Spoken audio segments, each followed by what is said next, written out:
region, East Southern Africa. I would also like to recognize the presence of Madam Manta Muti, the Vice President for Human Development at the World Bank.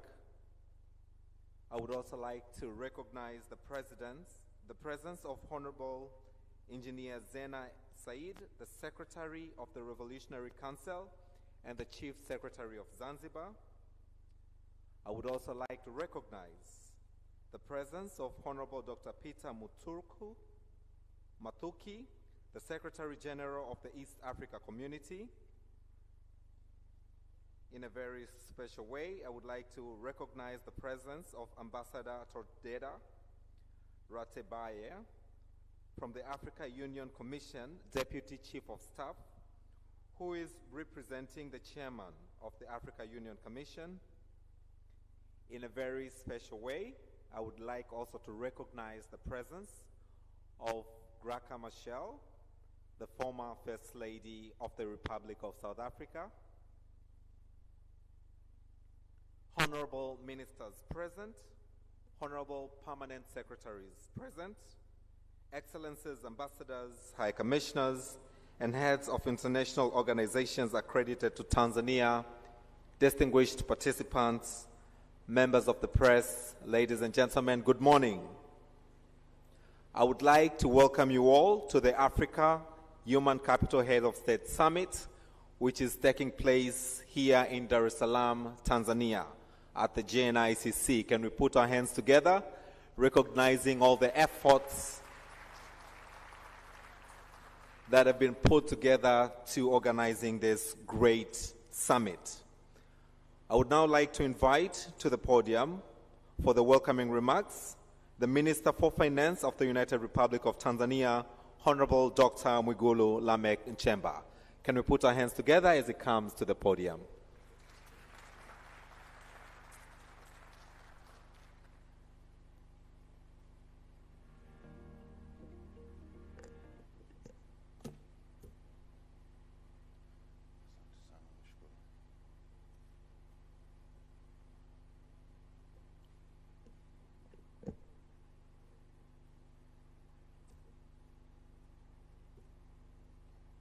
Honorable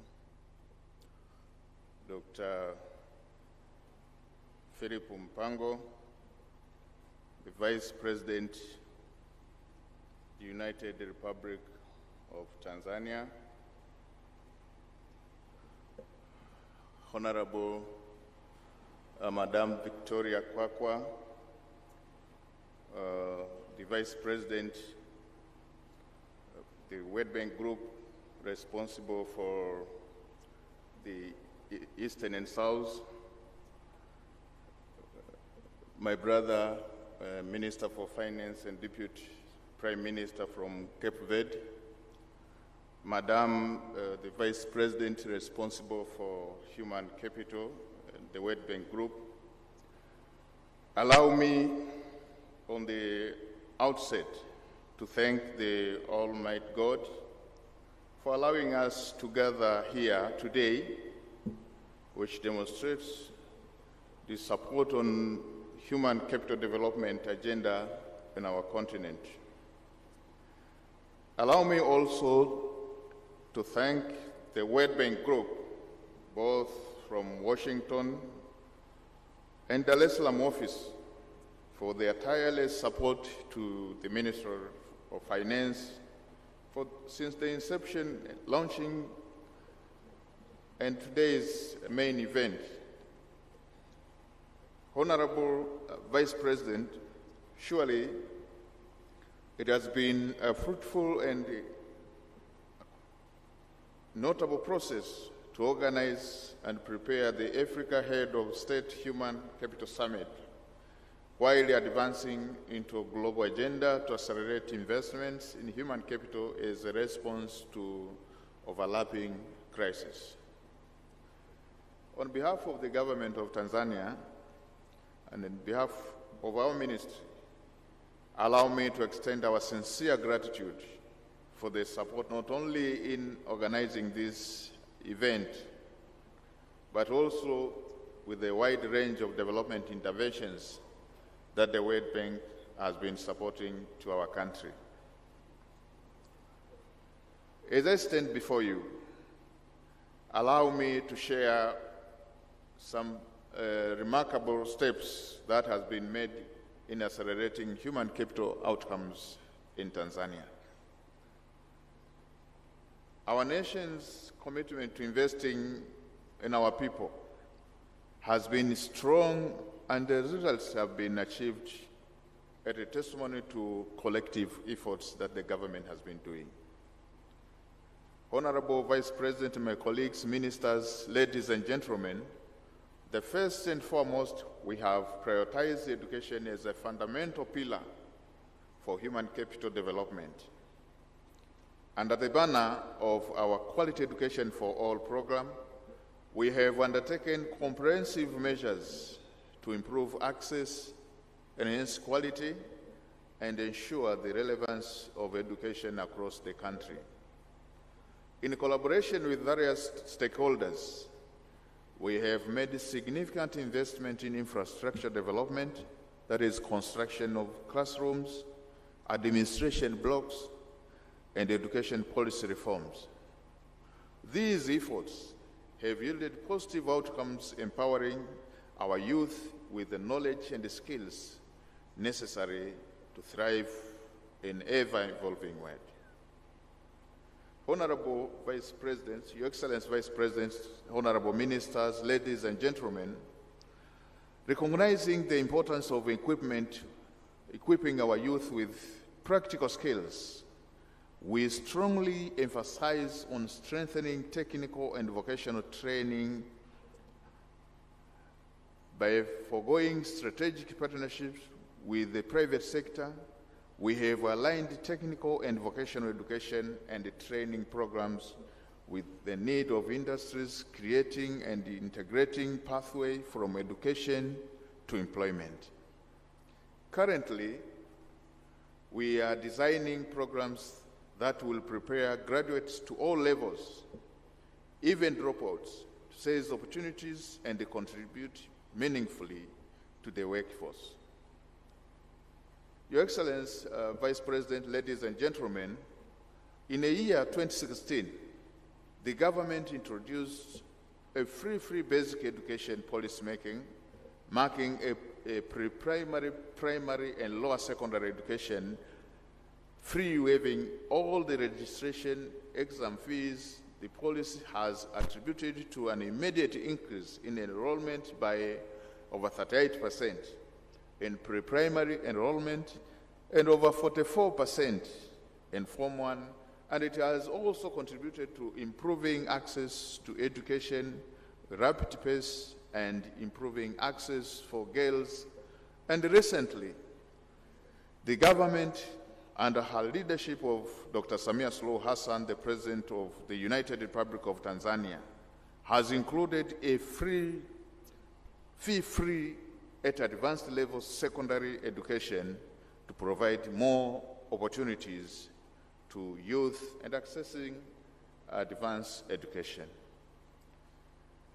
Your Excellency, Vice President, and my colleague ministers, ladies and gentlemen, in the field of healthcare, we have taken significant intervention to ensure that our citizens have access to quality health services through extensive infrastructure development, particularly in underserved rural areas, and we have expanded health facilities, bringing essential medical care closer to our people.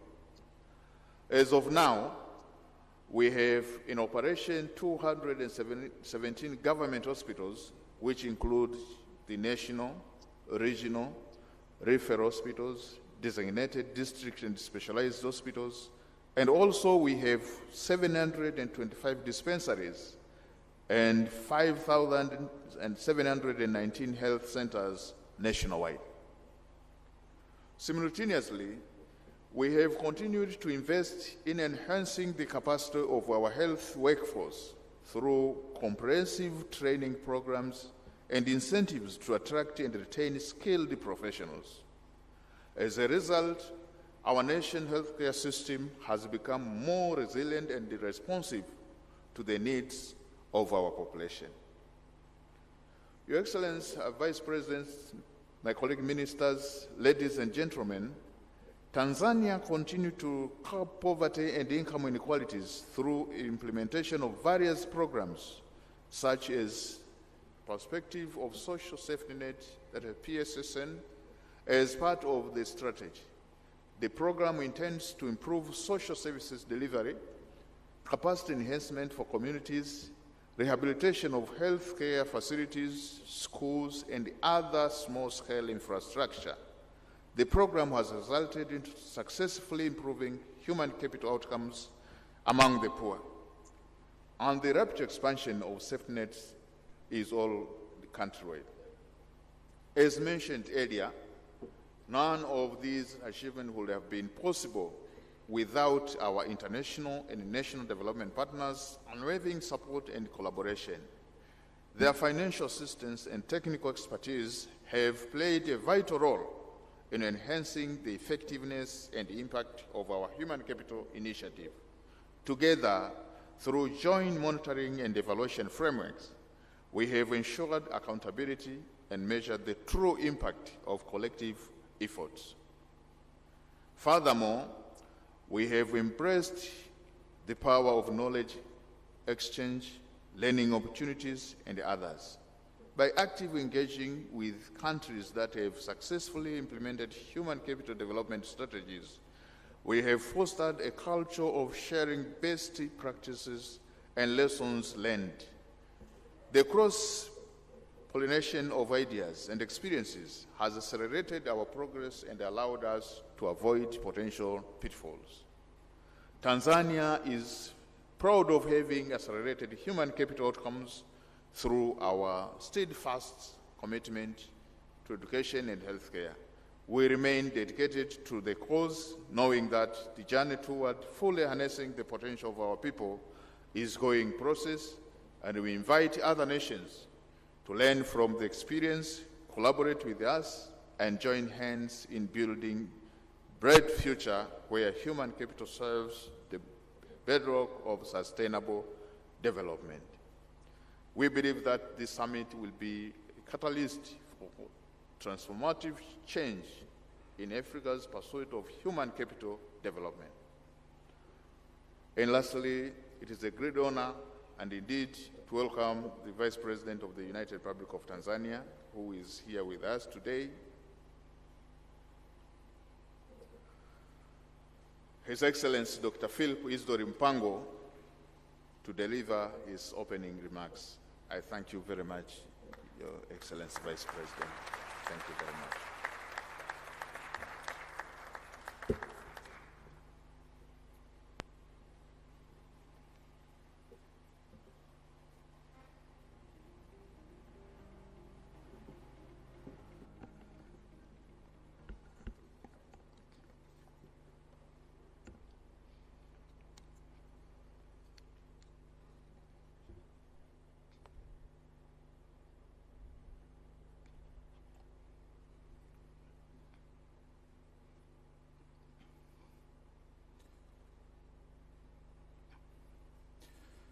Honorable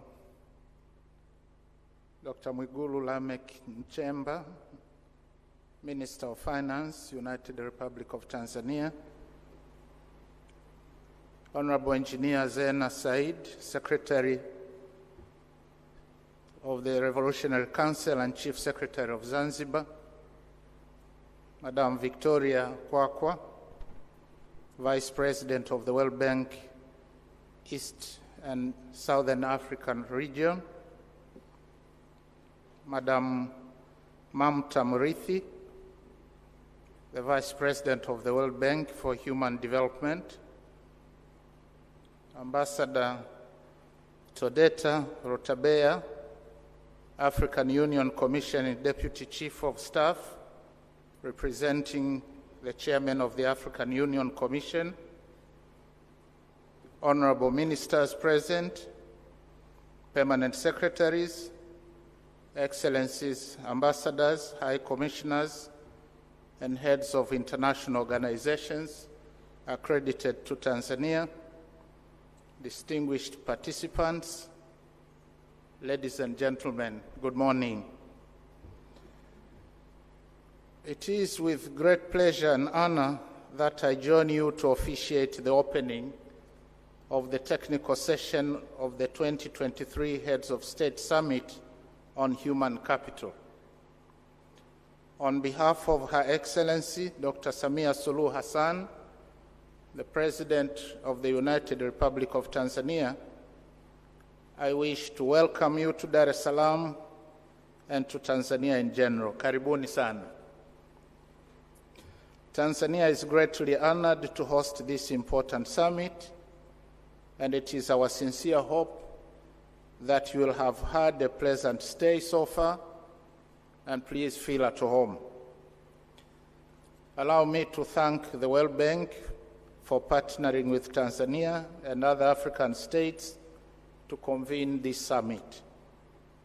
The summit has been organized in a manner that facilitates interactive discussions and bottom-up prioritization of human capital development needs so as to inform policies as well as resource allocation. And at the outset, I wish to reaffirm my country's commitment to make the 2023 Human Capital Summit a success and a catalyst for increased investment in human capital. Excellencies, ladies and gentlemen, the 2023 African Heads of State Human Capital Summit provides yet another opportunity for Africa to discuss and strategize on how to turn around human capital potential for development and prosperity of our countries. The theme of this summit, that is accelerating Africa's economic growth, boosting youth productivity by improving learning, skills, and productivity of youth, reminds us of the potentials of our youth to invigorate economic advancement in our countries if we carefully invest in their education, skills, and aspirations. It is our expectation that the summit will in earnest work to achieve this noble goal. Excellencies and distinguished guests, the UN reports on Sustainable Development Goals indicate that African countries still face difficulties in achieving SDGs for human capital development, particularly those linked to education, health, and social protection. Thus, there is a global call for more investment in the education sector. It is estimated that in low and middle-income countries, almost 40% of people aged 0 to 14 who attend school will be from Africa by the year 2050. It is further estimated that learning poverty will rise by 10 percentage points to more than 60 in developing countries worldwide, and from 83% to more than 90% in the poorest countries.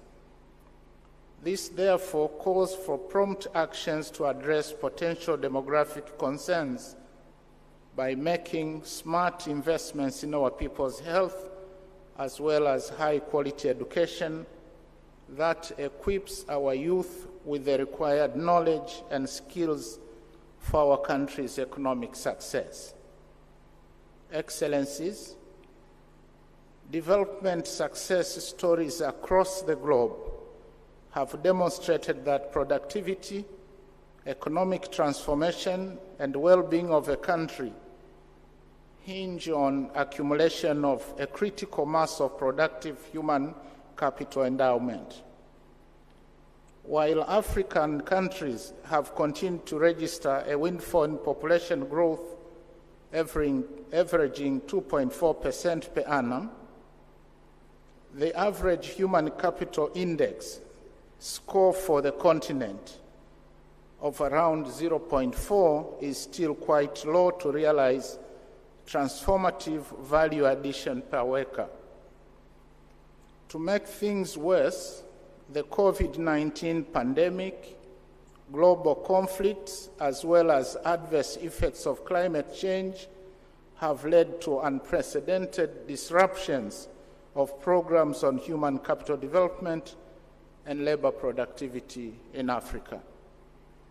Therefore, this summit comes at an opportune time to Africa to prioritize human capital development agenda in order to safeguard the milestones covered in human capital development over the last decade from being lost. And my appeal to all of us and our development partners is to mobilize resources for increased investment in learning, health, nutrition, inclusive development, and social protection. In tandem, I challenge all the experts attending this summit to come up with innovative policies that will improve Africa's human capital outcomes, capitalizing on the bulging young population. Excellencies, ladies and gentlemen, let me try complement what Minister Mwigulu just told us in terms of sharing Tanzania's endeavors and experiences in building its human capital development.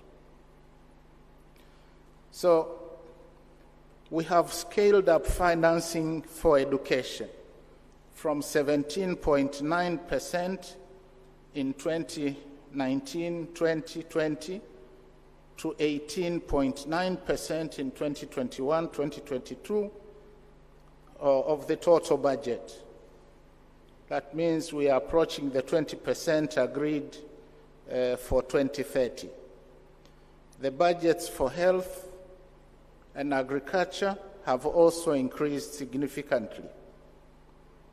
And to expand outreach and efficiency of social service delivery, Tanzania has, over the past 2 years, focused on improvement of hard and soft infrastructure. We have constructed and renovated classrooms, healthcare facilities, installed telemedicine hubs, X-rays and MRI machines for all regional hospitals. We have improved teacher and healthcare workers training, taking into account inclusive strategies, particularly investing in vulnerable groups. We have strengthened the National Health Insurance Fund by increasing service delivery centers, increased the supply of medicines, and implemented free, equitable, and quality primary and secondary education for all, including allowing teenage mothers to resume their studies after delivery. Tanzania has also rolled out a countrywide social safety net program under the Tanzania Social Action Fund, TASAF, and financial inclusion programs to support access to social services. On financial inclusion, significant investment has been made in digital infrastructure and interoperability, which have in turn contributed to wider coverage of branchless banking and mobile money services. And consequently, financial inclusion increased from 65% of the adult population in 2017 to 73% in 2023. Excellencies, ladies and gentlemen, the interventions that I've just outlined yielded some quite impressive results. And these include an increase in primary school enrollment rate from 85% in 2015 to 97% in 2021, with gross completion rate in primary school reaching 100% in 2022, compared to only 80% in 2015.